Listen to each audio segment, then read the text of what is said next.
Curly Me is a safe space for young Black girls in Utah who may find trips to the salon anything but.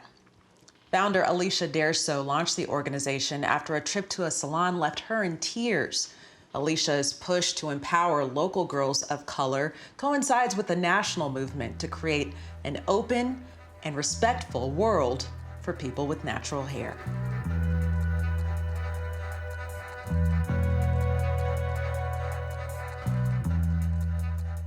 I don't know if you know the meme, but it's a meme that says, after you do the big chop, and it's Eddie Murphy with a low fro, and he has this flower in his hair. That was me. And I was just like, this is what we're doing. And that was like the beginning of really like loving my natural hair.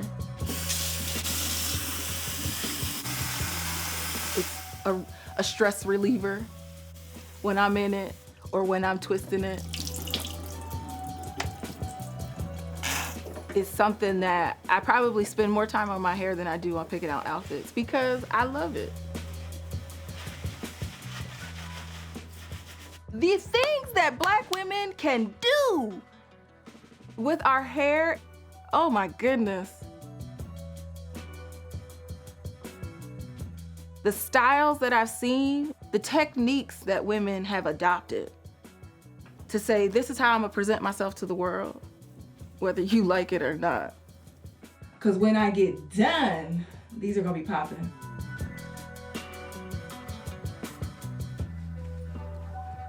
People don't understand how political Black hair can be. Over the centuries we've been in this country, we figured it out. From not being able to go into places with our natural hair to having to cover it up, to then being told you can't wear a headscarf because other people are feeling some type of way, to then not being able to wear our natural afros, to then not being able to wear cornrows to work. You have got to be out of your mind. And then we wonder why so many people struggle with depression over having the right look. You're putting me in a box in regards to hair. You're not accepting me as a whole person. You'll hire me for my talent, but you won't allow me to come in as my authentic self. And that's problematic because if you want a piece of me and not all of me, I don't know how that's healthy for me to exist in an environment like that. It's just like, oh, well, hair is all the same. It's not. It is not. Not how society and media has made it seem. It's not all this. And if it was, I should be able to go to any salon in this area and get my hair done. And I can't. Because why? They don't teach it in schools.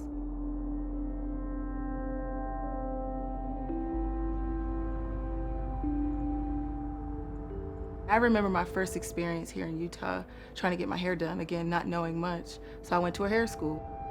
And I remember crying leaving the school because there were two women on my hair, both minorities, and they didn't really know what was going on. And then there weren't any teachers coming to see about them. And I was just like, I was crying. I'm a 20-something-year-old woman crying because these folks don't know how to do my hair. And as I got to know more families or more people, I realized, like, if I'm crying, I already know what's going on in their household. Do like a partner dance or something like that. I'm thinking of a cotillion night, and I totally know that's not someone's beat, I would love to do like a gala for but that's for just them. like a cotillion. Curly Me is, for one, my baby.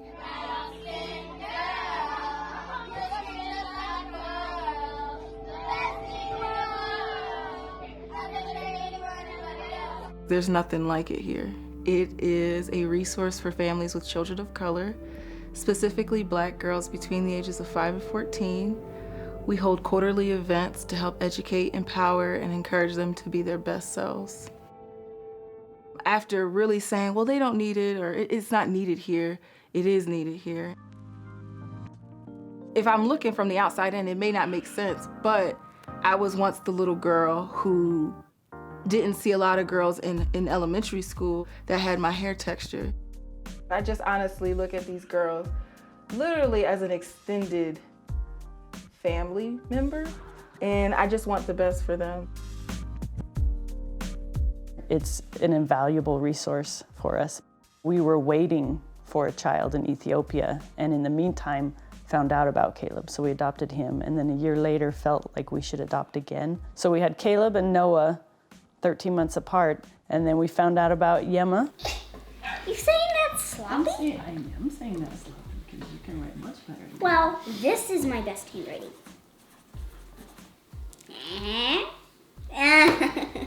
The first time I went into Curly Me, I did not know anybody except for my mom. It was the first time I was in a room with more black people than white people. When we started, it was super uncomfortable. For my husband and I, we'd go to activities or different events and we're like, we don't fit in. But then we realized that's probably how our kids feel most of the time. A lot of Utah, it has a bunch of white people in it, and so it was kind of nice to be around some people that look like me. One of my favorite activities was called Change the World with Her, and so we would go to a table and we'd learn about black professions. To actually be able to sit at a table and discuss chemistry with someone who looks like you changes. It changes your mindset on what you can do, where you can go. This lady that once came talked to us about some hard things, about being black, like people always touching your hair and some weird comments and stuff like that. Felt good to be around people that knew how I felt. I want them to have the best life that they can have, and so many people said this is what they need. They need representation of themselves in their books, in their movies, in their friends, in professions, just everywhere. You know, you have to seek it out because it's not there. Once I got to know, outside of Salt Lake City, how homogenous it was, I was like, yeah, I can't stay here. Out here in Utah, you have teachers that don't look like you, and they may not understand your hair and how big a piece hair is.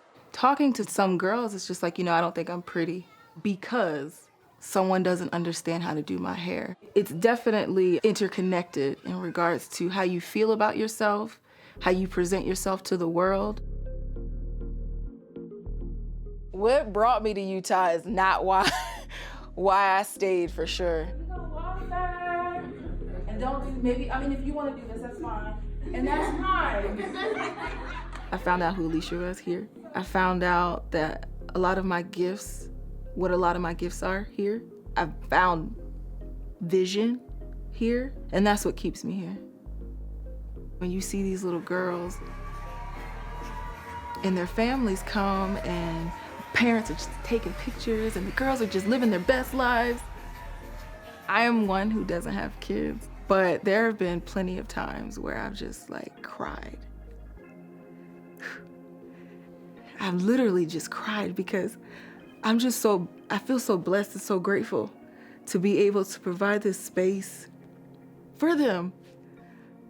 And it's just worth it. Makes me feel like I'm living out a part of my purpose.